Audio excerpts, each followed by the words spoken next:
ಮೂಡಚಿಂತಾಲಹಳ್ಳಿ ಗ್ರಾಮದಲ್ಲಿ ಒತ್ತುವರಿಯಾಗಿದ್ದ ರಾಜಕಾಲುವೆ ಮತ್ತು ಕಾಲೋನಿಗೆ ಹೋಗುವ ದಾರಿಯನ್ನು ಗುರುತಿಸಿ ತೆರವುಗೊಳಿಸಿದ ಅಧಿಕಾರಿಗಳು. ಚಿಂತಾಮಣಿ ತಾಲೂಕಿನ ಆನೂರು ಗ್ರಾಮ ಪಂಚಾಯಿತಿ ವ್ಯಾಪ್ತಿಗೆ ಸೇರಿರುವ ಮೂಡಚಿಂತಾಲಹಳ್ಳಿ ಗ್ರಾಮದಲ್ಲಿ ಸರ್ವೆ ನಂಬರ್ 87-88ರಲ್ಲಿ ಇರುವ ರಾಜಕಾಲುವೆ ಮತ್ತು ರೈತರ ಜಮೀನುಗಳಿಗೆ ಹಾಗೂ ಕಾಲೋನಿಗೆ ಹೋಗುವ ದಾರಿಯನ್ನ ಪಾರ್ಥನಾರಾಯಣ ರೆಡ್ಡಿ ಎಂಬುವವರು ಒತ್ತುವರಿ ಮಾಡಿಕೊಂಡಿದ್ರು. ತೆರವುಗೊಳಿಸಲು ಶ್ರೀನಿವಾಸ್ ರೆಡ್ಡಿ ಮತ್ತು ಕಾಲೋನಿಯ ಗ್ರಾಮಸ್ಥರು ಸುಮಾರು ಬಾರಿ ಅಧಿಕಾರಿಗಳಿಗೆ ಮನವಿ ಸಲ್ಲಿಸಿದ್ರೂ ಪ್ರಯೋಜನವೂ ಇಲ್ಲದಂತಾಗಿತ್ತು. ಕಾಲೋನಿಯ ಗ್ರಾಮಸ್ಥರು ರೈತರು ಜಮೀನುಗಳಿಗೆ ಹೋಗಿ ಬರಲು ತುಂಬಾ ತೊಂದರೆಯಾಗಿತ್ತು. ಹಾಗಾಗಿ ಶ್ರೀನಿವಾಸ್ ರೆಡ್ಡಿ ಮತ್ತು ಕಾಲೋನಿಯ ಗ್ರಾಮಸ್ಥರು ಸೇರಿ ತಾಲೂಕು ದಂಡಾಧಿಕಾರಿಗಳಾದ ಸುದರ್ಶನ್ ಯಾದವ್ ರವರಿಗೆ ರಾಜಕಾಲುವೆಯನ್ನ ತೆರವುಗೊಳಿಸಲು ಮನವಿಯನ್ನ ಸಲ್ಲಿಸಿದ್ರು.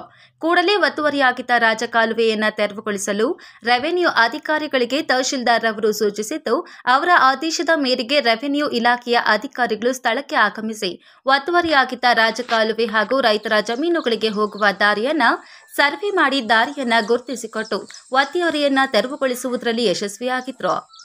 ಗ್ರಾಮಸ್ಥರು ಎಲ್ಲರೂ ಸೇರಿ ಅಧಿಕಾರಿಗಳಿಗೆ ಅಭಿನಂದನೆಗಳು ತಿಳಿಸಿದ್ರು.